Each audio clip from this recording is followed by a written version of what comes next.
Funding for Policy Watch with Doug Besheroff is provided by the Norman and Florence Brody Family Foundation.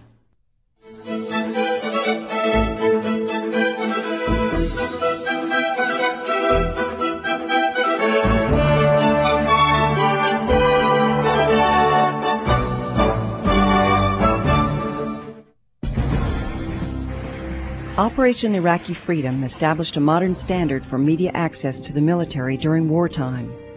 Dispatches from more than 600 reporters assigned to combat units were invaluable as part of the broader war coverage. But equally important was the journalist's daily contact with soldiers, contact which served to break down the monolithic image of the military into individual human faces. Now that the focus in Iraq has shifted from combat to occupation, how well is the United States doing? How good is the U.S. military, soldiers, tactics, technology? And how do reporters themselves regard this newfound opportunity to cover wars from the front lines? To find out, Policy Watch is joined this week by CBS national security correspondent David Martin. Prior to joining CBS, Martin was a reporter for Newsweek magazine and the Associated Press. He is the author of Best Laid Plans, the inside story of America's war against terrorism. Also with us are students from the University of Maryland's Leadership Institute. Now, the host of Policy Watch, Doug Besheroff. David, welcome to Policy Watch. Thank you. You are just back from 8 days in Baghdad? Yeah, 8 days in Iraq. Iraq. What was it like? Well, people who have been there for a while say that they see every day more shops opening up. And they all say that this is progress. These are not just the people in the military or the civilians there who are charged with making things better, but these are hard-bitten cynics like CBS cameramen and things like that. But when you're there, you also come to realize that the two principal missions there, which are security and reconstruction, are in some sense working at cross purposes. You have to have reconstruction to restore the functioning of electricity, the flow of water, make the streets relatively safe after dark, before Iraqis will ever tell you that they're better off today than they were under Saddam Hussein. 2 weeks ago, every single Iraqi I talked to said things were better under Saddam Hussein than they are now. Now, obviously, they're not talking about political freedoms, but they're talking about the basics of life: water, electricity, jobs, schools. And until Iraqis can say that they are better off now than they were under Saddam, I don't think reconstruction will be said to have succeeded. Are we otherwise indisputably in control? We are the force that makes things happen. And I mean, obviously these ambushes look like we're not in control, and certainly we do get caught by surprise by the ambushes. But I tend to think if you saw the American occupation through the eyes of one of these diehard fighters, it would feel very much like you were outnumbered and on the run. Because you know, the American firepower really is quite awesome. Did you get a sense when, during the war, there was all this talk about, well, we need more men over there, men and women, and I'll get to that point in a moment. Is that still the case? Well, you certainly need more of different kinds of troops. You need more MPs, military policemen. You need more engineers, Army Corps of Engineers, to do the heavy lifting that needs to be done to restore some of these basic services. You certainly, the U.S. realizes that it needs more troops than it had thought it was going to need. There are some very unhappy soldiers in the 3rd Infantry Division, some of whom have now been either in Kuwait or Iraq for 9 months, who thought they were about to go home, and then the fighting flared up in Fallujah, west of Baghdad, and instead of going home, they got sent out there. And you can see it in their comments they make, they're not ready to say it on camera yet, but they'll say it to you off camera. And they are really becoming a fairly bitter and disgruntled group, and it's only a matter of time before you start seeing some of that publicly. I saw a private quoted in the New York Times this morning as saying, why doesn't Donald Rumsfeld come over here and try it for a few days? I saw a figure that 70% of the Army is now committed either in Kosovo or in Iraq or in other parts of the globe. I don't know that figure, but every time the U.S. engages in a military operation, one of the things they do in the planning phase is to run computer war games to see what fighting over here will do to your responsibilities over there. So before they came up with or began to execute the battle plan for Iraq, they had done computer runs on what this would do to the defense of South Korea. And what it does essentially is you can't go to both capitals. And so you pick regime change in Iraq, and that means that all you can do in North Korea is hold, which obviously... Which is clearly what we're doing. Well, right now what we're doing is deterring them with our forces there. But when I say hold, I mean if the North were to attack the South, we could not go back and roll the entire North Korean army up and take Pyongyang. We could hold them, hopefully north of Seoul, I'm not sure. And then it would be a time while you would transfer troops there. And you would have operations like Kosovo. We still have troops in Bosnia. You would decide, that is no longer a vital mission. We would pull troops out of there and start flowing them into the combat zone. While you were there, did you get a flavor of our efforts to find, I hate WMD, weapons of mass destruction? What's that process like? Well, the first taste you get is that when you're there and you try to get around that country, it's very easy to believe that they could be well enough hidden so that we hadn't found them yet. Everybody says Iraq is a country the size of California, and Baghdad is a city the size of Los Angeles. And when you contemplate that block by block, it really is a formidable problem in searching out all the hiding places when you're going up against such a very good deception program. But that is about as close as we were allowed to get to the search for weapons of mass destruction, because there have been so many false alarms that they know their credibility is dangling on this one, and they are not going to make another claim until it is an absolute sure thing. You have these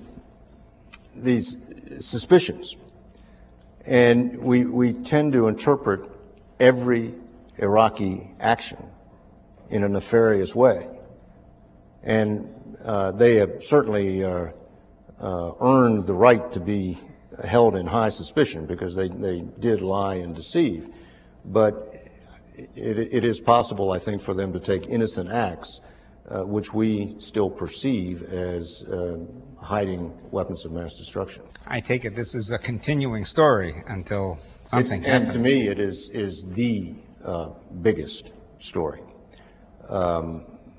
because this is the credibility of American foreign policy. You can't send your Secretary of State up to the United Nations to lay out your best intelligence and have it turn out to be wrong. There's a wonderful anecdote from the Cuban Missile Crisis. This was the period of time when Kennedy had the U-2 photos of the missile sites going up in Cuba, but he hadn't yet gone public with it. And he wanted to get the support of the Allies before he made his speech. So they sent emissaries to all the European governments. They sent a CIA officer to see Charles de Gaulle. And Charles de Gaulle was offered these spy photos, and he, as only Charles de Gaulle could, he sort of waved them away like that, and he wasn't at all interested in them. And he said, "A great government like yours does not act without evidence." End of story. Can you imagine the French doing that today? I just hope the other side of that line is true, which is that we're going to have substantial evidence. And this isn't just a question of whether George Bush's credibility is safe. Is it? I mean, it seems to me this goes to fundamental national security, doesn't it? This would be a problem for the succession of presidents. It might not be a problem at all for George Bush if you believe the public opinion polls. People seem to be glad enough that we liberated Iraq from the horrors of Saddam Hussein that they don't require finding weapons of mass destruction. Now, you know, the Democrats are trying to get up the nerve to take Bush on this issue, but of course they're still worried that they'll find something out there, and so they haven't quite done it yet. But if we get into the election season without any evidence of weapons of mass destruction, I don't mean a program, because I'm virtually certain that they will find the components of a program, the infrastructure, which you would use to manufacture the weapons. But I'm talking about the actual agents, those thousands and thousands of liters of anthrax and VX and all that we said they have. That's what the U.S. has got to come up with if American foreign policy is going to have credibility for the indefinite future. I must say, if there isn't that concrete evidence, one has to doubly ask about Saddam Hussein's sanity. Well, that's always been the stopper for me. Why, if he didn't have them, would he go down trying to protect something he didn't have? It just doesn't make any sense to me. But that's us looking at the world through our eyes, and he may well have thought that he could stop the American army from getting to Baghdad, that these Fedayeen would cause so many casualties that we would lose the will to fight on. Or maybe he thought that even if they get to Baghdad, he could do what it appears he's doing now, go into hiding and wait for this insurgency to rise up and evict the American occupiers that way. So you don't know what the world looks like to him, but it's safe to say it looks different to him than it does to us. In trying to understand why the Europeans seemed not as worried about Saddam and his weapons of mass destruction, putting aside all the geopolitical thoughts, they wanted to give us a black eye, they were tired of George Bush pushing them around and so forth. Is it also the fact that they made a judgment that we would be the targets of that kind of terrorism and not their countries? Well, if you just look at the rhetoric of Al-Qaeda, we are public enemy number one. And, you know, these other countries did not have 9/11. And that is the context in which all of this happens. This drive to get rid of Saddam Hussein comes straight out of 9/11. And I think if Paris or London, well, London was on our side, if Paris or Bonn had been hit the way New York was, I think they would see things in an entirely different way. Now, a cynic would say, Rumsfeld said Iraq on September 11th because he was looking for an excuse to go into Iraq. Well, there are certainly people, I'm not sure Rumsfeld was one at the time, but certainly his deputy, Paul Wolfowitz, was one at the time, who thought Iraq was a major piece of unfinished business. And, of course, a lot of those people in this current administration, Vice President Cheney in particular, had been deeply involved in the first war against Iraq, and I think probably regretted not having finished the job then. So there was a lot of that sort of pent-up emotion to get the job done. And there was this continuing concern. Remember, we were stressing the Air Force to keep patrolling these no-fly zones, northern and southern no-fly zone. And it was only a matter of time before a plane, if it didn't get shot down, just flamed out and went down, and Saddam got his hands on a pilot. I mean, the policy of containment was going nowhere. Sanctions were eroding. He was winning, Saddam was winning the public opinion battle with his claims that we were starving Iraqi children. So it was a dead-end policy, and here was the chance to get it off dead center. And, by the way, there happens to be a good military option for Iraq. There's not a good military option for Iran. There's not a good military option for North Korea. There is one for Iraq. Saddam's bad luck. Let's talk about that military for a minute. Is it as good as what we read about? Well, it's certainly safe to say we're number one, and there is no number two, number three, or number four. I mean, we are that far ahead of all the other militaries in the world. In Baghdad, I went into the command vehicle, which one of the generals had used to command the rush to Baghdad. And this, you would never look at this vehicle twice. It's got no imposing weapons on it. It's just a tracked vehicle for some indeterminate purpose when you're looking at it. You go inside, and this is a high-tech command center. That guy could look over at one video screen and see the position of all the American forces.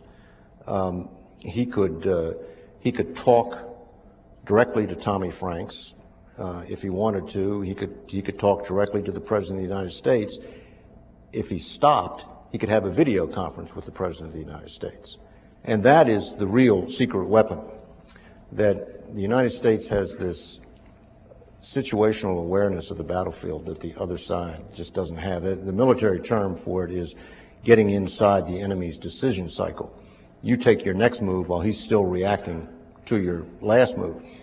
And I asked this general if he had to do it all over again, would he have done anything different on the drive to Iraq? And he said, yeah, I would have gone into Baghdad 24 hours earlier. And the reason he didn't is if he had gone as fast as he could, there was only one route that he could take, and that was, if you followed it closely enough, that was through the Karbala Gap. And he didn't want to do something that would be too obvious to the Iraqis. So he stopped for a day and set up a 5-prong operation, 4 of which were feints, and he was still going, his main drive was through the Karbala Gap. Well, in the course of 24 hours, to put together a 5-prong attack, you sort of have to be around the military to appreciate how difficult that is. But that is really what sets the U.S. military apart from all other militaries.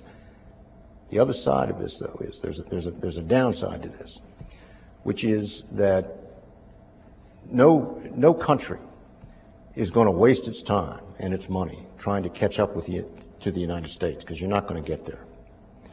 So you have to develop these quote-unquote asymmetrical means, and that means you have to get a nuke, because that is the one thing that will protect you from the United States, because we have not really had to deal with the prospect of exposing our troops and all of the civilians that would be in that area to a nuclear weapon. And I think that is why it is going to be awfully hard to talk a country like Iran out of continuing to acquire nuclear weapons. And you can see North Korea is bragging now about having nuclear weapons. They want us to think they have nuclear weapons, whether they do or not, because it's their only hope against what would be an otherwise simply overwhelming military attack. Well, we all saw Private Lynch and many other women side by side with men, and on the ground in more support positions, although the support positions turned out to be on the front lines. Yep. And we also saw many women as fighter pilots right in harm's way. Flying a helicopter really just has to do with your hand-eye coordination, your ability to make decisions and maneuver the controls. And so that really doesn't have to do with your gender or your physical strength. The United States could not go to war today without women. The only exclusion now really has nothing to do with the what we used to talk about, can't stand the thought of women dying in combat and all that sort of stuff. The only exclusion now is upper body strength. There are some specialties, artillery, tanks, things like that, where you just have to move some heavy metal. And women on average just don't have that upper body strength that you need to do that. And that'll probably change over time. What about embedded journalists? What's the decision? I think most people think it was a success. Primarily, it put a human face on the American soldier. I remember in Desert Shield, Desert Storm, the first Gulf War, there was no embedding, and Schwarzkopf was hell on the media, and he didn't want them anywhere around. So there was very little access, particularly to the Army. And other correspondents at CBS would say to me, how do you stand to work with these guys? Because they're so difficult to work with. And my only excuse was, well, it just takes some getting used to. But now I would have guys calling me from the theater telling me, what a fantastic brigade commander they had, because these are professionals. They really are professionals, and they know what they're doing. And when you're exposed to a professional in whatever field, when you see how much he really knows, and when you see what a colonel who's been in for 20-some years knows about maneuvering a brigade is 5,000 people. It's impressive. And I think that is probably the primary upside of the embedding from everybody's point of view.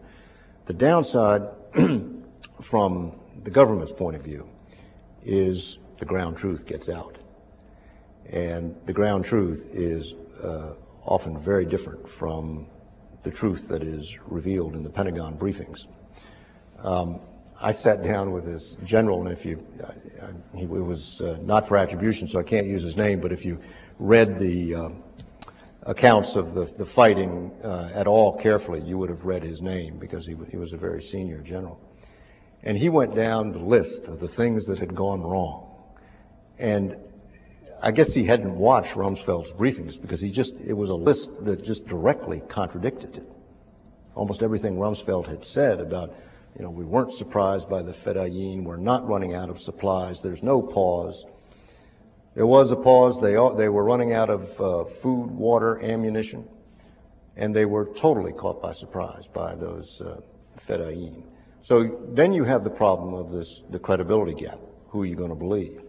And my advice would be to believe the guy on the ground every time. Now, you understand why a person in Rumsfeld's position would have to say what he said, no pause, we're not running out of supplies. Because if you're Secretary of Defense, you don't want to say anything that gives the enemy any encouragement to fight on, to hang in there. But over time, this war was over so quickly that the credibility gap didn't have time to settle in.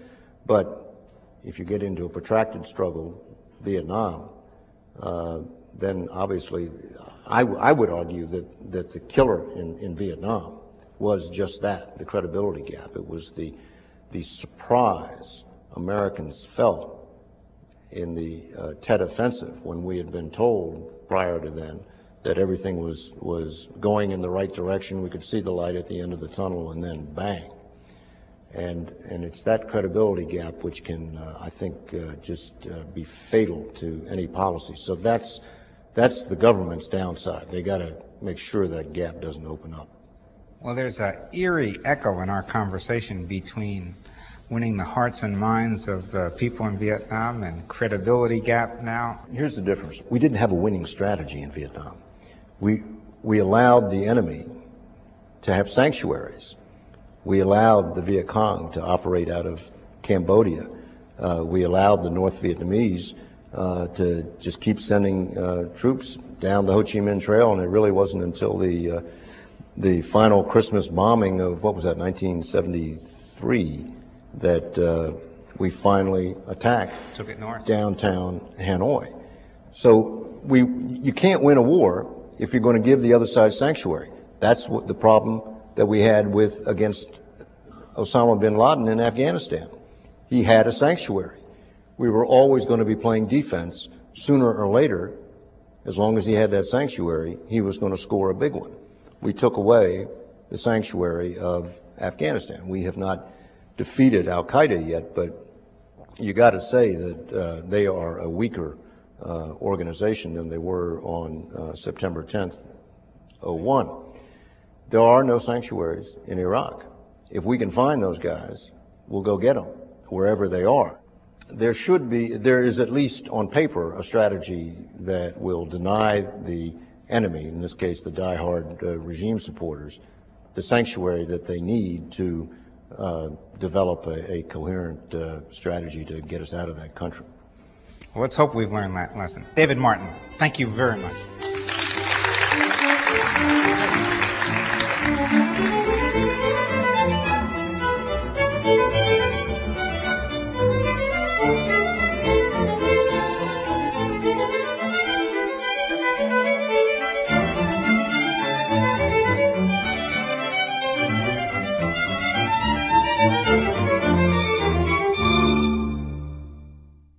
Funding for Policy Watch with Doug Besheroff is provided by the Norman and Florence Brody Family Foundation. We are PBS.